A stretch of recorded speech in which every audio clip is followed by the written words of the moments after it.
take you to Davos in Switzerland, where U.S. President Donald Trump has just signed the Board of Peace, where 35 members are a part of.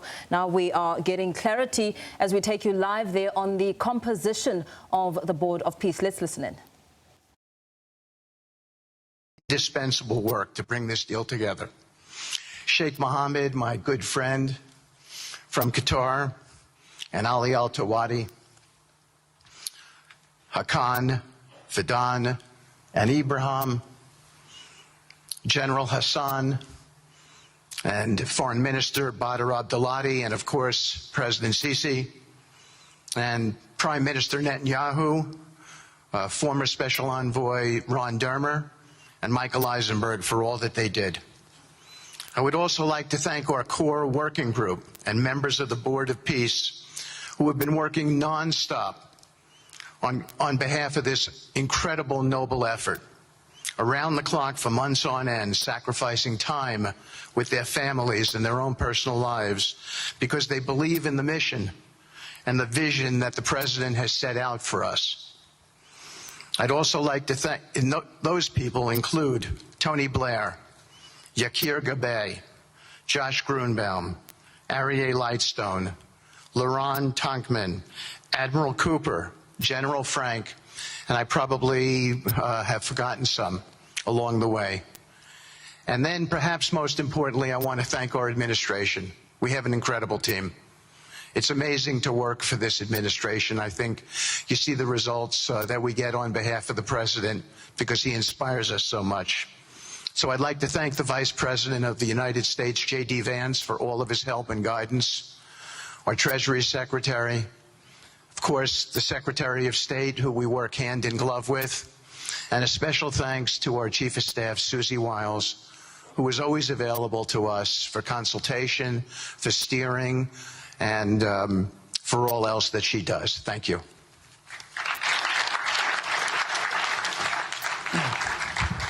Thank you, Steve. And I have to say, one of the great honors for me of being able to work on this has been working with Steve, who really is as brilliant as he is. His heart is tremendous. He's a lot of fun to be with. And even in some of these, very difficult moments where we didn't think things were happening, working together really was an amazing treat. I'm going to go now today just through a couple quick slides just to show you the progress that's been made in the last couple months. It was just over 100 days ago that we got the final deal done, and everyone was celebrating and joyous about the hostages coming home and the end to this long war that nobody thought was possible. And Steve and I were panicking, saying, what do we do next? How do you implement peace? And as you guys know, peace is a different deal than a business deal because you're changing a mindset. And in Israel, there was 2 years of very intense war. For the people in Gaza, there was more than just 2 years of war. They had 20 years of hopelessness, being ruled by a terrorist organization. For the people in the Middle East, their hearts were pulled by this. And throughout the entire world, it really was weighing on us. And so we needed to think about, what do we do next? How do we change the habits? How do we change the behaviors? And we really got to work right away. And the team that Steve thanked, including the White House team and the team of volunteers. It's really been an incredible effort, very entrepreneurial, and we really did it in the way. I've been working now with President Trump for 10 years on politics, and what continues to amaze me is that he always takes a first principles approach and says, what's the most optimal outcome? Aim for that, whereas politicians are always focused on the downside or what could go wrong or how to make it a little bit better. He always says aim for the best possible and do your best to get there. And if everyone thinks it's impossible, that's even more reason why you should aim for it. And so really thank you for the leadership and the inspiration for doing this. And I think you'll see today we've achieved more than thought was possible, and our ambition is still to go for something I think better than most people think is possible as well. So let's see if these things work. They never usually work. Good.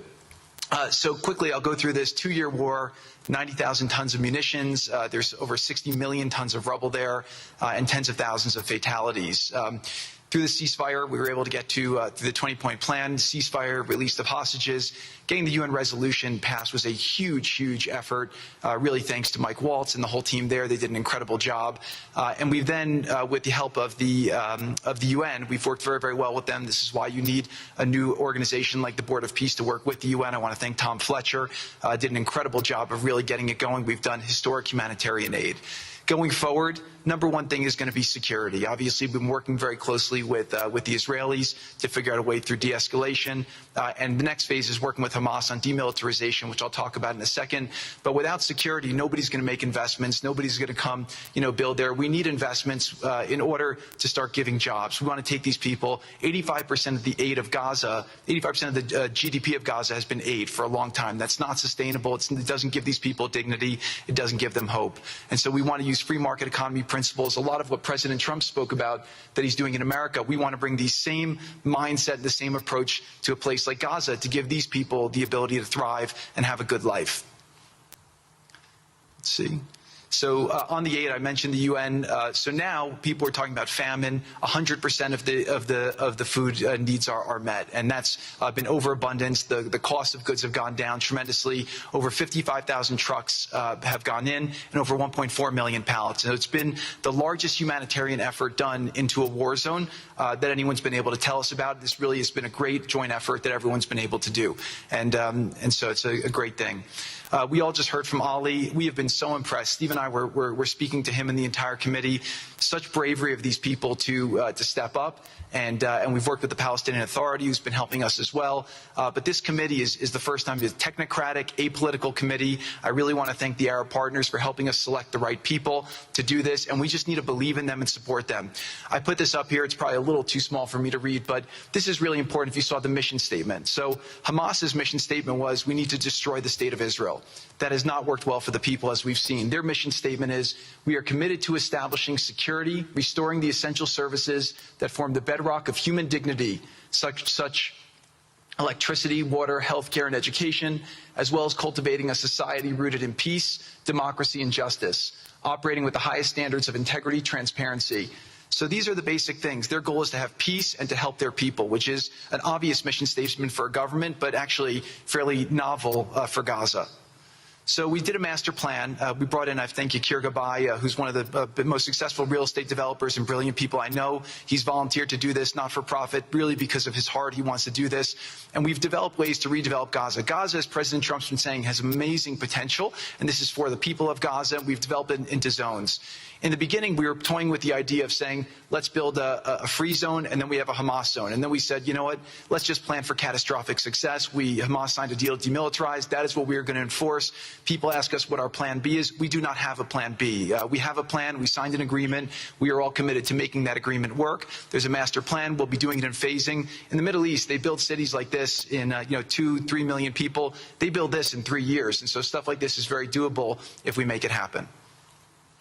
Rafah will start with. This will show a lot of workforce housing. We think this could be done in 2-3 years. We've already started removing the rubble and doing some of the demolition. And then New Gaza. It could be a hope, it could be a destination, have a lot of industry, and really be a place that the people there can thrive, have great employment. Once this starts going, we think there should be 100% full employment and opportunity for everybody there. And we have a lot of data on what can be, but we think that this really gives the Gazan people an opportunity to live their aspirations. But it all starts with security, and it all starts with governance. Final note I'll just say on the Board of Peace, which is that all the lessons we're doing is we're basically studying the best practices from all over the world, and we're watching who does education the best, who does healthcare delivery the best. All of these things it's not secret IP. All this is IP that the Board of Peace is going to make public, and we want to encourage all the countries to be able to follow these best practices. A lot of the things that President Trump is doing in America, if they're working, we should all be copying them. If we find what's working in other countries, we should be copying them too. And so what the Board of Peace will have the ability to do if we're successful with Gaza is really show how do you do peace implementation, which is something that when we got this deal done, we didn't really find too much expertise or know-how on how to do it. So as we're creating this system, hopefully it's something that we can just document these learnings and make them available to all else who want to use them in the future. So demilitarization, this is something we're starting now that we have a new government in Gaza. This government will be working with Hamas on the demilitarization to really take the principles that were agreed to in the document to the next phase, and hopefully that will be successful. Without that, we can't rebuild. So if Hamas does not demilitarize, that will be what holds back Gaza and the people of Gaza from achieving their aspiration, and that's very important. So the next 100 days, we're going to continue to just be heads down and focused on making sure this is implemented. We continue to be focused on humanitarian aid, humanitarian shelter, but then creating the conditions to move forward. So thank you. Final point I'll just make is This is really only possible because of the work of so many people and President Trump's great leadership. But a lot of you have been asking, how can we help? So the countries have all been incredibly generous. We'll be doing the first conference where we'll announce a lot of the contributions that will be made in a couple weeks in Washington. From the private sector, there'll be amazing investment opportunities. I know it's a little risky to be investing in a place like this, but we need you to come, take faith, invest in the people, try to be a part of it. And then finally, I'll just talk to people on the media and on the social media, which is, this deal only happened because we worked with Israel, we worked with Turkey, we worked with Qatar, we worked with Saudi, we worked with Egypt. I mean, everyone worked together. We worked with UAE. We all worked together to make this happen. I see a lot of people trying to escalate, criticizing Israel or Israelis criticizing Turkey or Qatar. Just calm down for 30 days. I think that the war's over. Let's do our best to try working together. Our goal here is peace between Israel and the Palestinian people. Everyone wants to live peacefully. Everyone wants to live with dignity. Let's put our efforts towards promoting those who are doing the work to build this up, like Ali and his committee. Let's focus on the positive stories, and let's just calm down, turn a new chapter, and if we believe that peace is possible, then peace really can be possible. So we're going to continue to work every day. We need all of your help to do it. And again, I just really want to thank President Trump for his leadership in doing this. This would not have been possible without your commitment to this. Everyone thought it was impossible to end this war. You never gave up. You never stopped. Every time there was a setback, you told us to try harder. You gave us different ideas. And we've made several impossible things happen just in Gaza to date, and there's no reason why we shouldn't be able to make even more impossible things happen. So really thank you for your amazing leadership.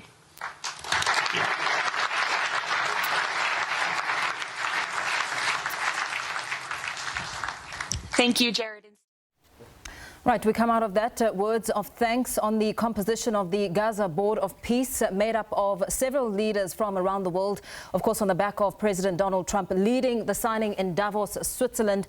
The board originally conceived to oversee the rebuilding of Gaza with a draft of the charter, which doesn't appear to limit its role to the Palestinian territory. So some words of thanks there, with the focus being on positive stories, and that if you believe that peace is possible, peace is indeed possible.